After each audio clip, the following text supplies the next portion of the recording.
Subjective याद नहीं होता है, मतलब 2 नंबर वाला और 5 नंबर वाला जो क्वेश्चन होता है ना, जिसका आंसर बड़ा से बड़ा होता है, तो आज मैं आपको कुछ टिप्स बताने वाला हूं, 5 बिहारी टिप्स, जिसको अगर आप मान लेते हैं तो आप कितना भी बड़ा आंसर हो उसको आप याद कर लेंगे बहुत ही आसानी से और बहुत ही कम समय में। ये कैसे प्रूवन है भैया, हम कैसे मान ले? तो देखो, पिछले साल यानी 2025 में बहुत सारे स्टूडेंट एग्जाम दिए थे और वही ट्रिक अपना करके इतना ज्यादा नंबर लेकर के आए, 460 नंबर, 456, 51, 47, 44, इस तरीके का मार्क्स लेकर के आए, क्योंकि ऑब्जेक्टिव और सब्जेक्टिव का ही तो खेला होता है एग्जाम में, है ना। ऑब्जेक्टिव तो कोई भी टिक कर देगा, चाहे आपका राइटिंग उसमें मैटर नहीं करता है, कैसा भी राइटिंग हो, टिक करके गोला रंगना होता है ना, और याद करना भी बहुत ज्यादा आसान होता है। लेकिन सब्जेक्टिव में दिक्कत होता है, और जो मेन नंबर होता है ना, वो सब्जेक्टिव में ही तो लाना होता है, ऑब्जेक्टिव में तो वैसे भी चलाता है ना। तो सब्जेक्टिव याद करना बहुत ज्यादा जरूरी है, और मैं खुद इसी टिप्स से याद किया था, मेरा भी नंबर काफी अच्छा आया था, है ना, आप लोग को पता ही होगा। तो इसी टिप्स को आज मैं आपको बताने वाला हूं। इससे पहले हम यहाँ पे एक क्वेश्चन लिखे हैं, हिंदी का पहला चैप्टर का है, बालकृष्ण भट्ट जी लिखे हैं इस चैप्टर को, नाम क्या है? बातचीत नाम है। अगर हम में वाक्य शक्ति न होती तो क्या होता, है ना। एक सोचने वाला सवाल है ना, कि अगर हम बोल नहीं पाते तो फिर क्या होता, है ना, कैसे दुनिया चलता। तो इसी का आंसर हम लिखे हुए हैं, और ये सारा उदाहरण हम आपको प्रैक्टिकल करके दिखाएंगे और यहीं पे याद करना सिखाएंगे, ठीक है। तो वीडियो में लास्ट तक बने रहिए। आज मैं आपको पूरा स्ट्रैटेजी बताने वाला हूं, जिससे आप कैसा भी सब्जेक्टिव हो ना, कैसा भी सब्जेक्टिव हो उसको आप रिमेंबर कर लेंगे, ओनली 5 स्टेप्स को मान करके, ठीक है। तो पहला स्टेप है हमारा, यहाँ पे मैंने 5 स्टेप्स लिखा है, ध्यान से इसको समझिएगा। सारा स्टेप्स में कुछ कुछ चीजें छुपा हुआ है जिसको मैं आपको बताऊंगा, ठीक है। तो पहला स्टेप है हमारा रीडिंग, यानी बोलकर देखो, आवाज निकाल करके पढ़ो, है ना। आप लोग में से बहुत सारे स्टूडेंट होते हैं जो मने मने पढ़ते रहते हैं, है ना, बुक खोल लिए और सिर्फ ताक रहे हैं। तो देखो, इसका घाटा बहुत बड़ा है। क्या घाटा है भैया?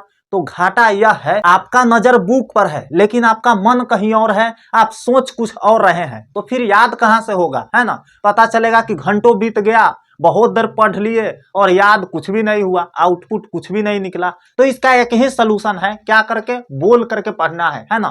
थोड़ा सा आवाज निकाल करके पढ़िए, ऐसा नहीं चिल्ला करके। बचपन में हम लोग चिल्लाते थे ना, है ना, तो ऐसा चिल्लाना नहीं है, थोड़ा सा आवाज निकाल करके पढ़िए, बोल करके पढ़िए। हम यहाँ पे बताते हैं कैसे बोल करके पढ़ना है आपको। देखो, जैसे ये क्वेश्चन है, अगर हम में वाक शक्ति न होती तो क्या होता, तो थोड़ा थोड़ा बोलना है। अगर हम में वाक शक्ति न होती, यानी वाक शक्ति मतलब क्या? बोलने की शक्ति, बोलने की क्षमता, है ना, बोलने की कला। तो अगर हमें वाक शक्ति ना होती तो पूरी सृष्टि गूंगी प्रतीत होती, है ना। पूरे दुनिया क्या प्रतीत होता? गूंगा प्रतीत होता, लगता कुछ कोई बोलिए नहीं रहा है ना। तो देखो, ऐसा ही है, हम अपने विचारों और भावनाओं को व्यक्त नहीं कर पाते। यकीन मानो, इस वीडियो में लास्ट तक आप बने रहिए ना, उसके बाद आपको सारा सब्जेक्टिव याद हो जाएगा, कहीं से भी आप जा करके पढ़ेंगे तो, ठीक है। तो बोल करके ऐसा ही पढ़ना है। दूसरा टिप्स क्या है भैया? दूसरा टिप्स है हमारा ऑन लैंग्वेज, अपनी भाषा में पढ़ना है।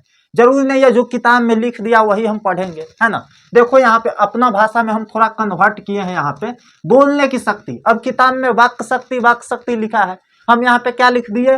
बोलने की शक्ति, जिससे एग्जामिनर भी समझेगा कि हाँ, बच्चा वाक शक्ति के मतलब अच्छा से समझ रहा है। तो इस चीज को लिखना है यहाँ पे और समझना है, इसको अपने भाषा में लिखना है। अगर हमें वाक शक्ति ना होती, बोलने की शक्ति ना होती, तो पूरी सृष्टि, पूरी दुनिया गूंगी प्रतीत होती, है ना। तो अपने भाषा में समझना कि अच्छा गूंगा प्रतीत होता है ना। तो अपना भाषा में इसको तोड़ करके समझना है, कोई भी आंसर हो, ठीक है। तीसरा टिप्स पर हम आते हैं, इमेजिनेशन मेथड। यह बहुत ही कमाल के मेथड है, बहुत ही कमाल का तरीका है। इसको आप कैसे यूज करेंगे तो ध्यान दीजिए, उसके बारे में सोचो। किसके बारे में सोचना है भैया? तो आंसर के बारे में सोचना है, ठीक है। सोच करके देखो, यहाँ पे सोचना है, थोड़ा सा इमेजिनेशन करना है कि जो मोहल्ले की आंटी होती है, पड़ोस वाली आंटी, एक दूसरे से शिकायत करती रहती है ना। उसके साथ बैठेगा तो उसका शिकायत, फलना के साथ बैठेगा तो चिलना के शिकायत, है ना। तो देखो, और मर्द भी होते हैं, शिकायत करते रहते हैं, जहां 4 गो बैठेंगे वहां पे बातचीत शुरू हो जाएगा। तो थोड़ा सोचना है कि अगर वाक शक्ति ना होती तो मोहल्ले की आंटी कैसे बात करती, है ना, पड़ोस वाली आंटी एक दूसरे से कैसे बतियाती, है ना। तो ये चीज सोचना है, इमेजिन करना है। ऐसे ही बहुत सारे आंसर होंगे जिसके बारे में आपको सोचना है थोड़ा सा। अगर आप इमेजिन कर पा रहे हो ना, अपने मन में चित्र बना पा रहे हो, तो यकीन मानो कैसा भी आंसर होना आप उसको याद कर लेंगे। ये बहुत ज्यादा सोचने की चीज है, ठीक है। किसी भी आंसर में इमेजिनेशन कीजिए, आप थोड़ा दिमाग लगाइए, थोड़ा पिक्चर क्रिएट कीजिए कि हाँ एक दूसरे से आंटी बात कर रही है, अगर वाक शक्ति नहीं होती तब तो बात नहीं होती, है ना। तो ऐसे सोचना है, तो उसी चीज को यहाँ पे लिख देना है। इसीलिए मैंने पड़ोस वाली आंटी का उदाहरण लिए है ना। और इससे पहले हम आपको एक बात बता दें, ऐसे ही उदाहरण लेकर के और एक एक टिप्स हम आपको इसी चैनल पे बताते हैं, और जो भी गेस करवाते हैं सीधे एग्जाम में आते हैं, ठीक है। 2025 में रिकॉर्ड बना था, ठीक है, और इस बार उस रिकॉर्ड को तोड़ना है। 2026 एग्जाम में सारा के सारा क्वेश्चन यहीं से आएगा, जो भी मैं गेस करके दूंगा पीडीएफ के थ्रू या टेलीग्राम पे डालूंगा, सारा का सारा टकराएगा। तो इसके लिए क्या करना है, छोटा सा काम है, इस चैनल को अभी सब्सक्राइब कर लीजिए, ठीक है।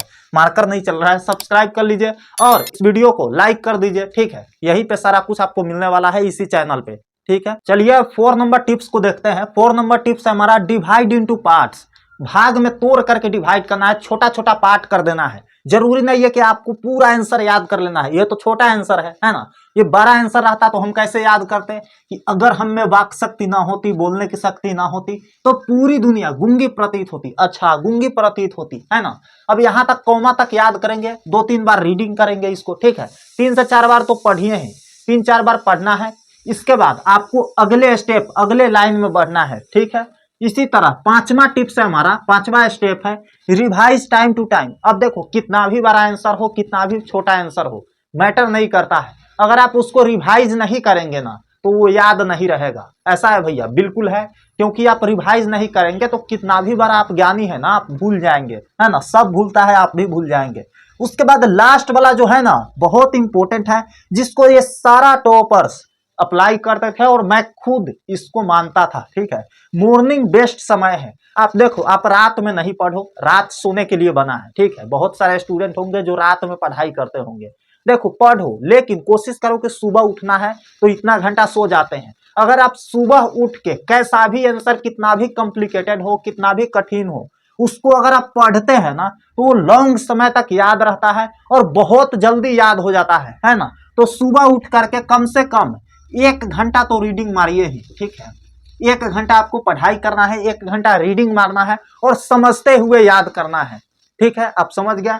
तो ये सारा चीज मैंने इसीलिए लिखा था यहाँ पे, इस आंसर को आपको समझाने के लिए, ठीक है। इसके अगर आप पीडीएफ वगैरह चाहते हैं तो टेलीग्राम का लिंक डिस्क्रिप्शन बॉक्स में और कमेंट बॉक्स में है, जा करके वहां से ज्वाइन कर लीजिए। और अगर किसी भी प्रकार का आप क्वेश्चन पूछना चाहते हैं मेरे से पर्सनली, तो इंस्टाग्राम का लिंक इसी वीडियो के डिस्क्रिप्शन बॉक्स में है और कमेंट बॉक्स में है, जा करके वहां पे फॉलो करके पूछ सकते हैं, मैं जवाब दूंगा आपको। मिलते हैं आपसे अगले वीडियो में, तब तक के लिए अगर आप ऑब्जेक्टिव कैसे याद करें इस पर वीडियो देखना चाहते हैं तो इस पे क्लिक कीजिए। यहाँ पे मैंने ऑब्जेक्टिव के लिए शानदार वीडियो बनाया है, आप बहुत सारे सब्जेक्टिव 300-400 एक दिन में याद कर सकते हैं। मिलते हैं अगले वीडियो में, तब तक के लिए love you all and bye bye.